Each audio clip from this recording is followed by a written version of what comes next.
오늘 말씀을 받도록 하겠습니다. 마태복음 1장 1절로부터 17절입니다. 마태복음 1장 1절로부터 17절 제가 읽도록 하겠습니다. 아브라함과 다윗의 자손 예수 그리스도의 계보라. 아브라함이 이삭을 낳고 이삭은 야곱을 낳고 야곱은 유다와 그의 형제들을 낳고 유다는 다말에게서 베레스와 세라를 낳고 베레스는 헤스론을 낳고 헤스론은 람을 낳고 람은 아미나답을 낳고 아미나답은 나손을 낳고 나손은 살몬을 낳고 살몬은 라합에게서 보아스를 낳고 보아스는 롯에게서 오벳을 낳고 오벳은 이새를 낳고 이새는 다윗 왕을 낳으니라. 다윗은 우리야의 아내에게서 솔로몬을 낳고 솔로몬은 르호보암을 낳고 르호보암은 아비야를 낳고 아비야는 아사를 낳고 아사는 여호사밧을 낳고 여호사밧은 요람을 낳고 요람은 우시야를 낳고 우시야는 요담을 낳고 요담은 아하스를 낳고 아하스는 히스기야를 낳고 히스기야는 므낫세를 낳고 므낫세는 아몬을 낳고 아몬은 요시야를 낳고 바벨론으로 사로잡혀 갈 때에 요시야는 여고냐와 그의 형제들을 낳으니라. 바벨론으로 사로잡혀 간 후에 여고냐는 스알디엘을 낳고 스알디엘은 스룹바벨을 낳고 스룹바벨은 아비웃을 낳고 아비웃은 엘리야김을 낳고 엘리야김은 아소를 낳고 아소르는 사독을 낳고 사독은 아킴을 낳고 아킴은 엘리웃을 낳고 엘리웃은 엘르아사를 낳고 엘르아사는 mat단을 낳고 mat단은 야곱을 낳고 야곱은 마리아와 남편 요셉을 낳았으니 마리아에게서 그리스도라 칭하는 예수가 나시니라. 그런즉 모든 대수가 아브라함부터 다윗까지 14대요 다윗부터 바벨론으로 사로잡혀 갈 때까지 14대요 바벨론으로 사로잡혀 간 후부터 그리스도까지 14더라. 아멘. 계속 낳죠. 낳고입니다. 창세기 5장 1절 가면 그 아담의 계보가 나와요. 아담의 계보를 가보면 거의 끝이 결론이 뭐였냐면 언제 죽었더라 하죠. 오늘 족보에서는 죽었더라가 없어요. 낳고입니다. 즉 영원한 생명에 속한 자들의 계보가 적혀 있습니다. 우리가 성경을 읽다가 가장 빨리 넘기는 부분이 아니면 그냥 건너뛰는 부분이 어딘가 생각하면 이 족보가 대부분 그렇습니다. 이름만 잔뜩 나오니까요. 그리고 이 이름이 발음도 어려워. 우리와 상관이 없잖아요. 우리와 상관없어 보이는 그 이름들이 막 나열되어 있습니다.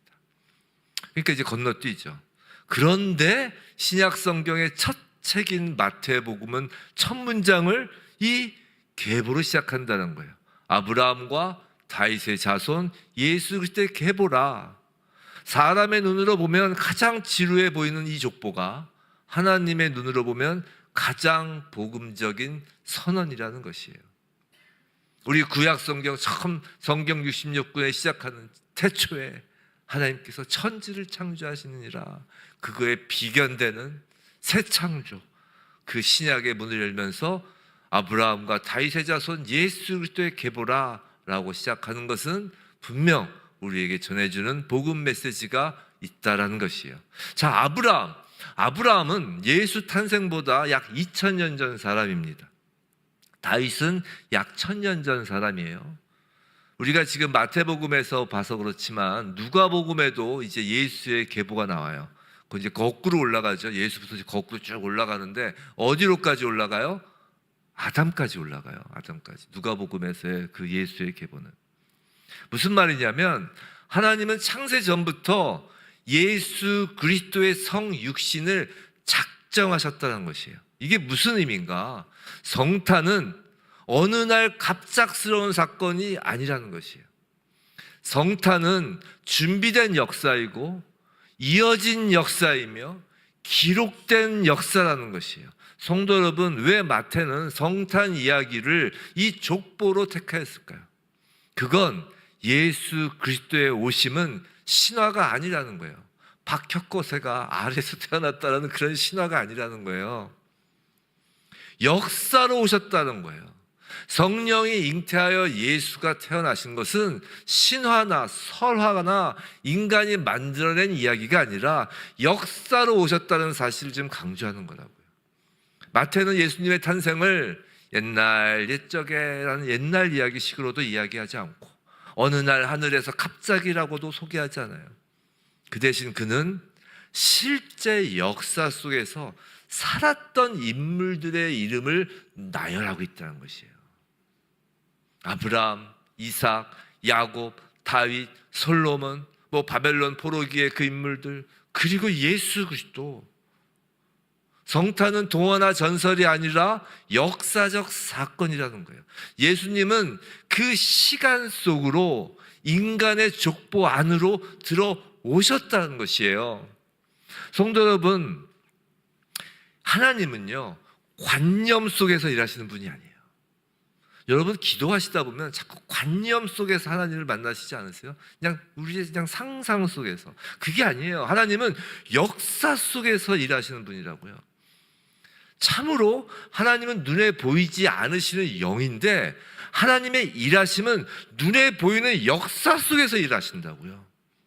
기독교는 그래서 관념이나 철학이 아니라 실제 역사와 우리들의 삶의 현장 속에서 일어나는 신앙이라고요.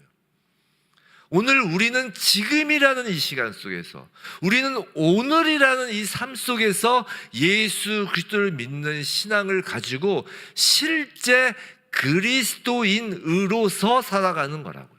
추상적이고 관념적인 그리스도인이 아니라 실제로 드러나는, 눈에 보이는 그리스도인으로서 살아가는 거라고요.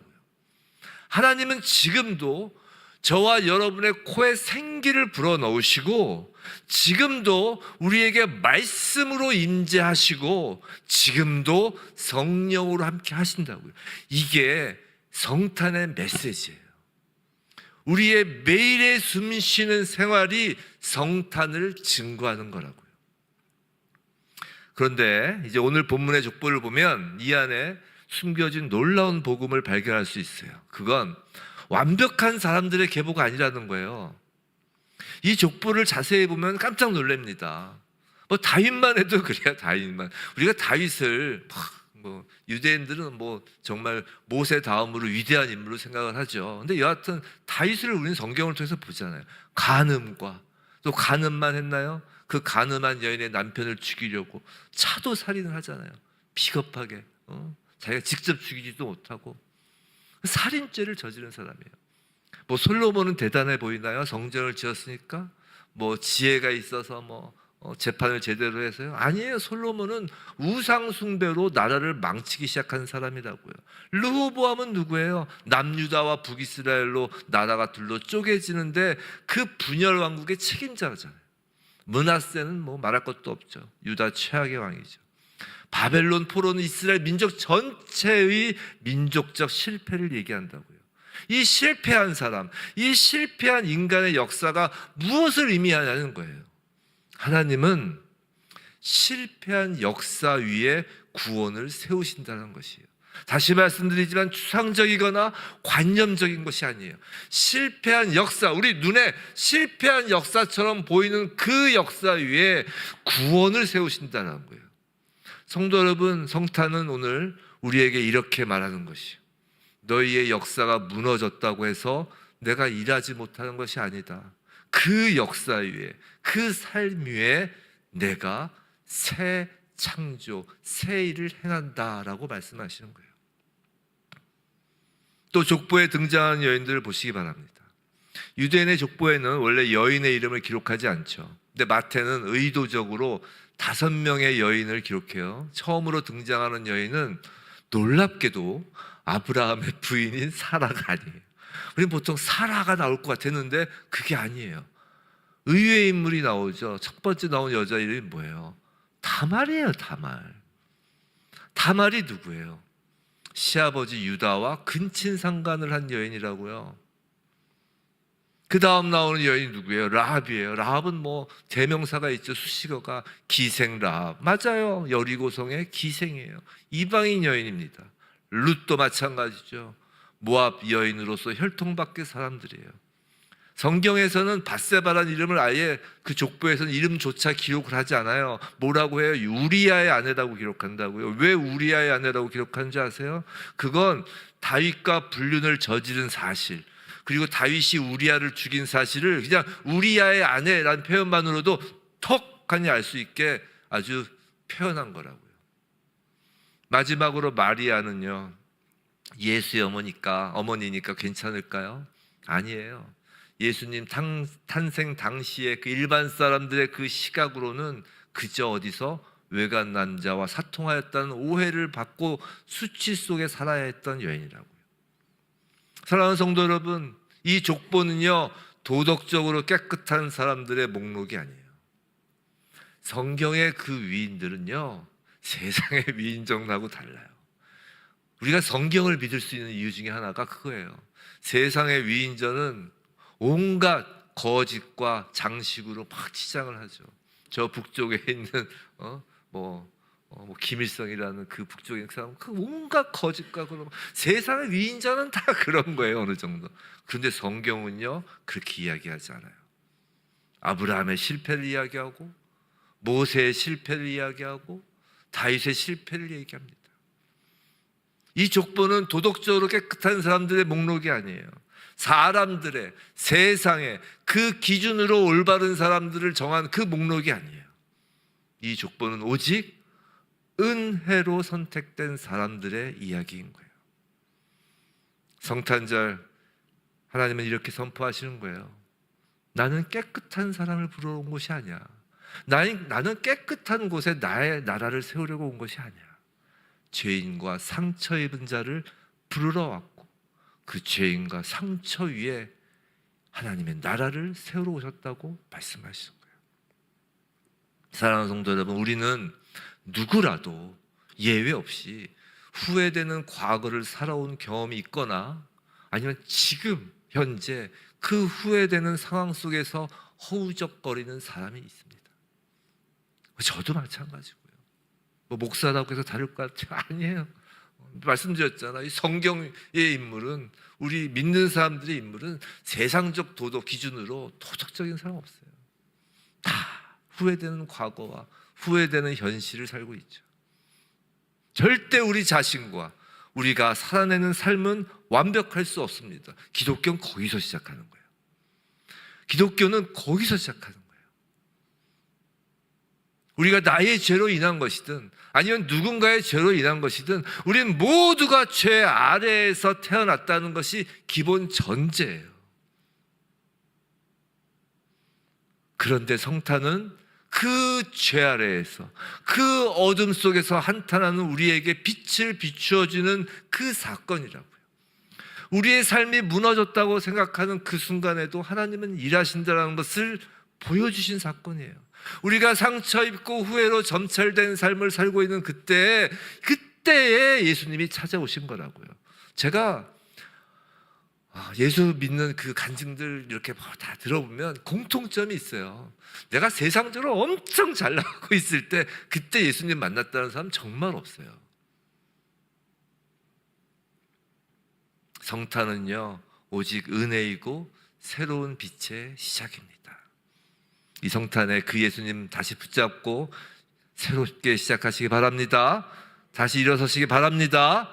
자, 17절 보면, 그런데 17절 자 보면, 그런즉 모든 대수가 아브라함부터 다윗까지 연례되어 다윗부터 바벨론으로 사로잡혀 갈 때까지 연례되어 바벨론으로 사로잡혀 간 후부터 그리스도까지 연례되더라 라고 하죠. 자, 이렇게 해서 14대씩 14대씩 족보를 이제 세 부분으로 나눈다는 것이에요. 아브라함부터 다윗까지는 무엇을 보여주는 거냐면 다윗 왕국 건설의 약속을 보여주는 거예요.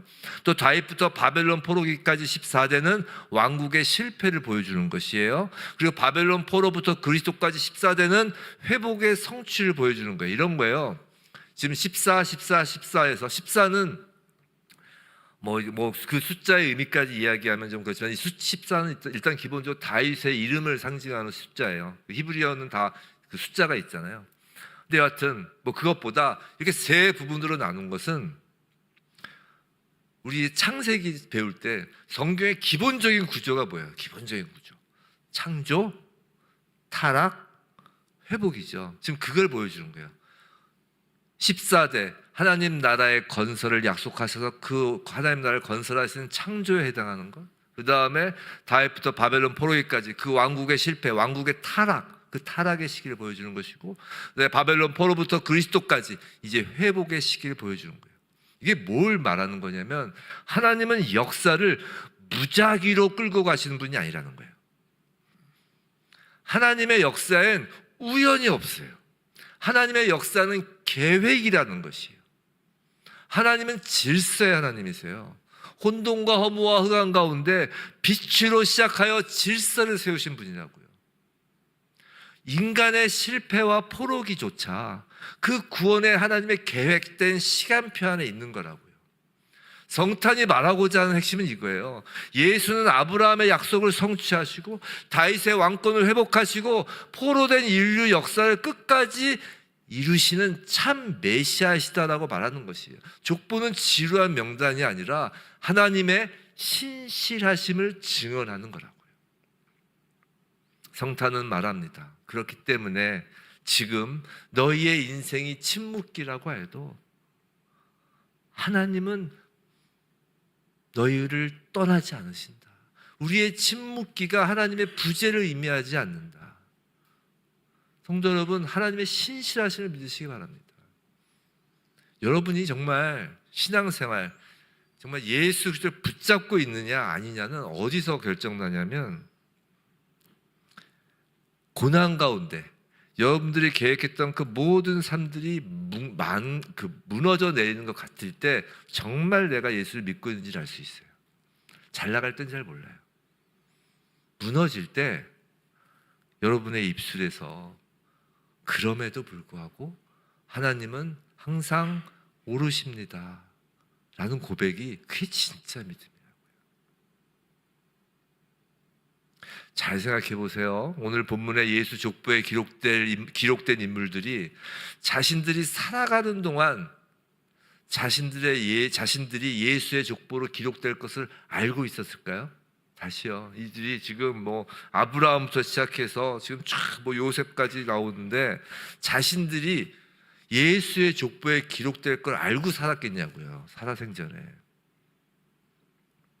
아마 아닐 거예요. 물론 메시아 소망을 가지고는 있었을 수는 있지만 이렇게 자신들이 예수의 탄생을 위하여 준비된 사람이었다는 사실까지는 몰랐을 거예요. 자, 오늘 본문 16절은 이렇게 끝나죠. 야곱은 마리아의 남편 요셉을 낳았으니 마리아에게서 그리스도라 칭하는 예수가 나시니라.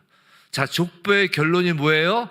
족보의 결론은 예수 그리스도예요. 족보의 중심은 사람이 아니라 예수 그리스도라고요. 우리가 어떠한 상황에서도 하나님은 항상 오르십니다. 우리가 어떠한 상황에서도 예수 그리스도이십니다 라고 할 수 있는 건 우리의 인생의 주인이, 우리 인생의 중심이, 우리 인생의 결론이 나이면 그 고백을 못하는 거예요. 우리의 인생의 주인이 항상 나이기 때문에 그 고백이 안 나오는 거예요.